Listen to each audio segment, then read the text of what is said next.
Hello and welcome to another video in the series that I'm doing on All Hell Let Loose, the 6mm tabletop wargaming rule set for World War II by David Wasilewski.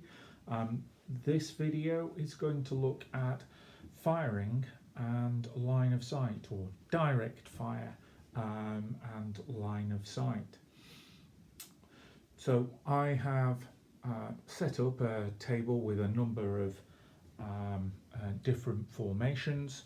I'm not going to bother going through the whole activation process and the various ways in which that can kind of work.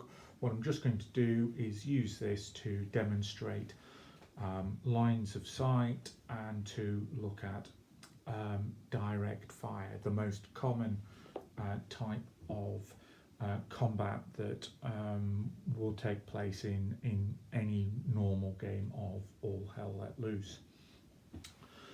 So line of sight, we'll start with that first because that's absolutely crucial for the type of firing that we're talking about here. And essentially direct fire is simply a observed shot from a vehicle or infantry, again directly down the sight of the barrel or optical sights at a target. It doesn't really have that much of a way of a parabolic flight, and so what we're essentially looking at here is shooting where you have to be able to observe the enemy, and therefore line of sight is absolutely critical. So there are a number of restrictions and rules around line of sight within the All Hell Let Loose game. The first one is that all units, regardless of where they are, always have at least 1 inch of line of sight.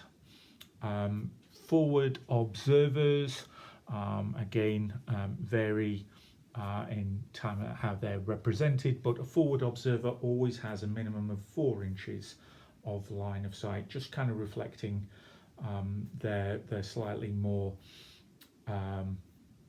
flexible role, the fact that it's a really small unit, and then essentially they're not there to fight, they're there to observe, so they have a slightly longer line of sight. Line of sight is blocked by things like woods, buildings. We tend not to apply a line of sight blocking to linear obstacles such as hedges, simply because generally playing this on the grand tactical scale. Again, that could be brought in if you're playing All Hell Let Loose at a much lower scale, where a stand is representing 4 or 5 men rather than representing a platoon as it does in this particular case. And so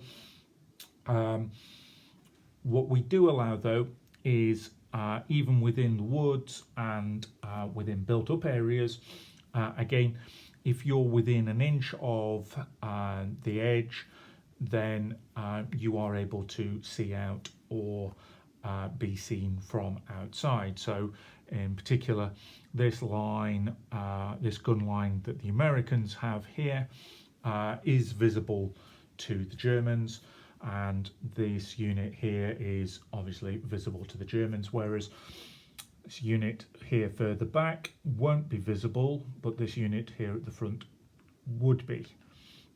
And again, dependent on the rules of the scenario, bases, etc., that the buildings are on may or may not constitute a blocker to line of sight. The other things that can affect line of sight would be smoke, which can be deployed by artillery or mortars, and again that cannot be seen through. And in the instance here of this German mechanized formation, The vehicles block line of sight to the infantry, but the infantry does not block line of sight. Any enemy unit, vehicle unit blocks line of sight, and so prevents firing, but friendly units do not block line of sight at all.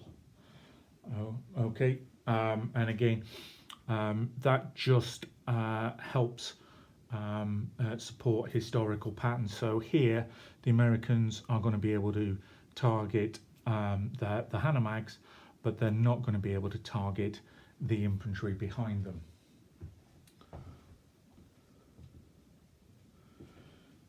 Now the next thing really around firing is that we generally allow units to fire a full 360-degree arc of fire, but there are a number of units that would have a fixed keyword. So for example, deployed guns may well have the fixed keyword, and in this instance, this particular unit here is unable to fire at these units down here.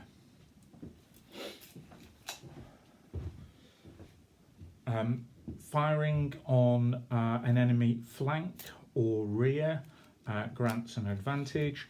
So for example, the German tank here is going to be able to claim a flank bonus if it was to target the Wolverine, and again a flank bonus if it is targeting the anti-tank gun.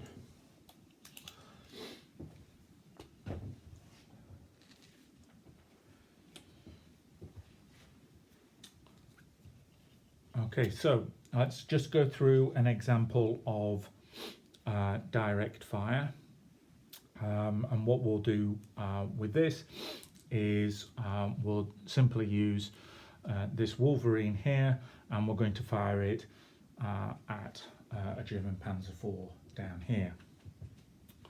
Now, direct fire is a two-stage process. The first stage is a roll to hit, and then if that hit is successful, there is a second roll, which is a roll to destroy.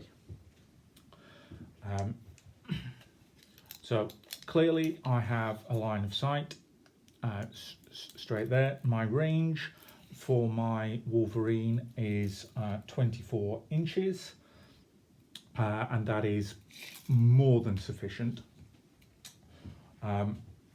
There are then range modifiers for direct fire weapons generally. We'll come to the exception in a moment, but in this instance, almost all of the direct fire has 3 range bands, essentially at 1/3 and 2/3 of maximum range. So for my Wolverine with a maximum range of 24, if the target is within 8 inches, which it is, I am at close range when firing. If it was at more than 16 inches, then I would be at long range. So I get a bonus to the dice roll. And quite simply, we're rolling a single d6 for the shot. The modifier are applied as appropriate. In this case, we've got a bonus for range of +1, and we need a modified roll of 4 or more to hit.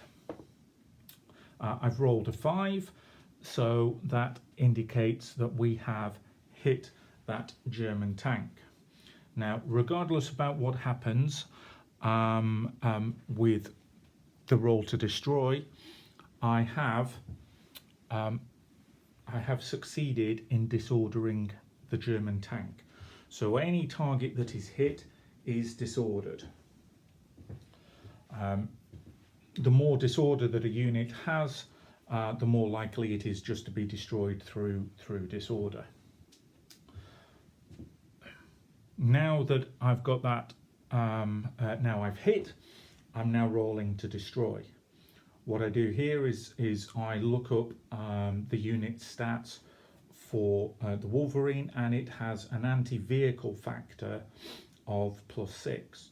Every weapon capable of direct fire has two factors, either an anti-vehicle factor or an anti-infantry factor, and dependent on the type of vehicle, then you apply the relevant modifier.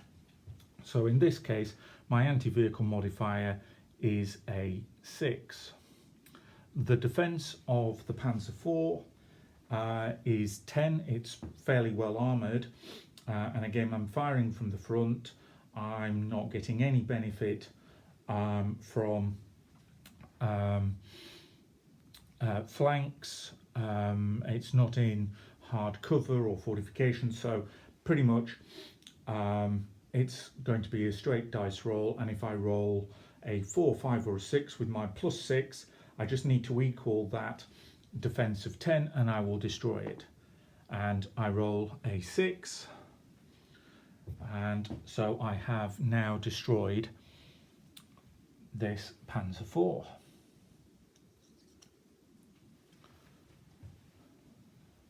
Okay, so that is just a simple example of direct fire. What we'll do now is look at another example, and we'll come down here, and what we'll do is look at some infantry anti-tank fire. So the American infantry here, they're armed generally with rifles, but they'd also be armed in the late war period potentially with bazookas, and so the infantry has an anti-tank factor. The bazooka is not a particularly marvellous weapon, but it does provide them with a +5 modifier as long as the enemy is within 2 inches. And in this case, I have 2 potential targets, either the Tiger or the Hanomag. In this case, what I'm going to do is I'm going to fire at the Tiger. I think the infantry would undoubtedly have done that. But because the bazooka is a very short range weapon, anything with a range, maximum range of 3 inches or less does not have range modifiers. So this is a straight dice roll regardless of how close the unit is. And so I am rolling, again, requiring a modified 4 or more to hit. I've rolled a 2, and consequently my bazooka has failed to hit the Tiger. Bad news for the infantry.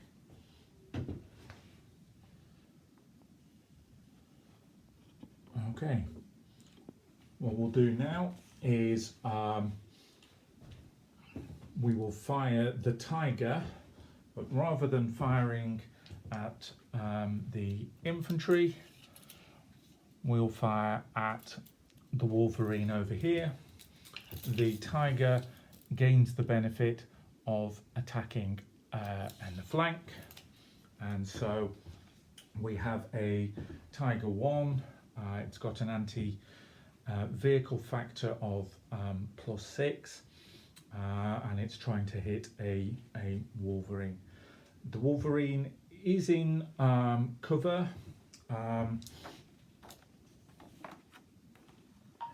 So there is a -1 penalty applied because it's in cover. However, the Tiger is gaining a benefit from the fact that it is at short range for the Tiger's gun, and also the fact that it's attacking a flank. So there is a +1 on this dice roll, and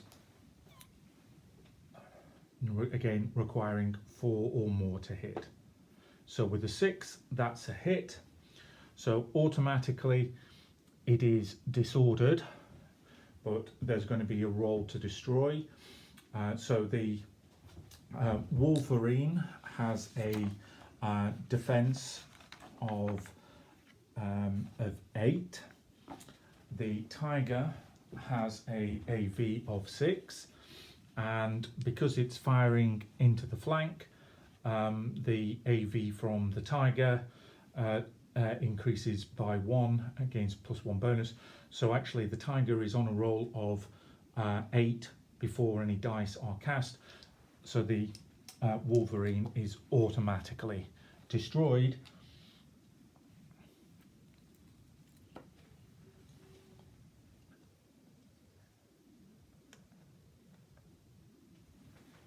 Okay.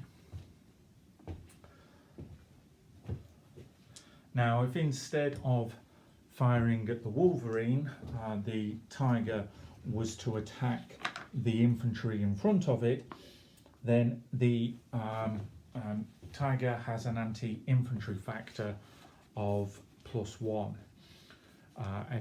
Again, it's at short range, but the target is in cover, so +1 for the short range, -1 for being in cover. Again, requires a 4 or more to hit. So rolls a 1, fails. We'll have the Hanomag fire, again short range. With a 5, that has hit. It's armed with a machine gun. It's got an anti-infantry factor of +1. So again, we're rolling to determine whether that infantry is destroyed. They're definitely going to be disordered. Okay, so the infantry's been hit, and the Germans are going to roll to see if they destroy, and they get a 5, so the infantry are destroyed.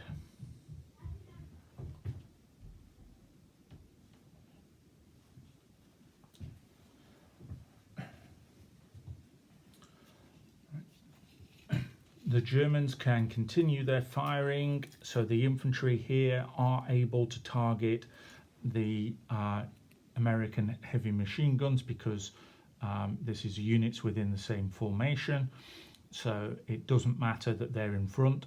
But again, the Americans with their heavy machine guns would have to target either the tank or the Hanomag. They cannot fire at the infantry. So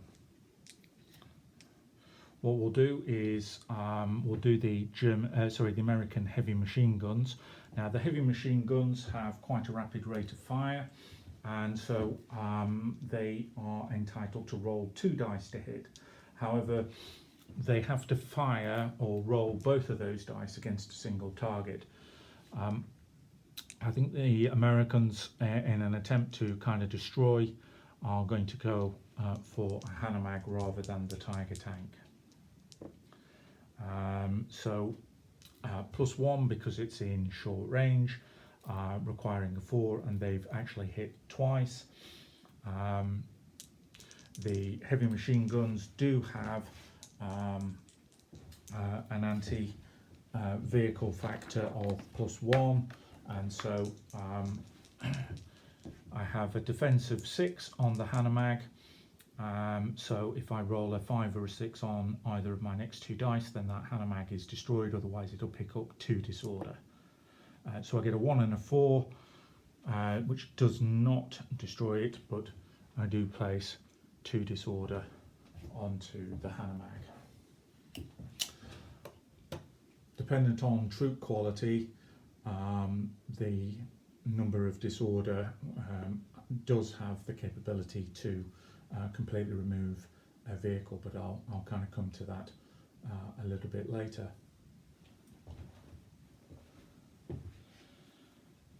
Now, units that have moved are still able to fire if they got a double activation.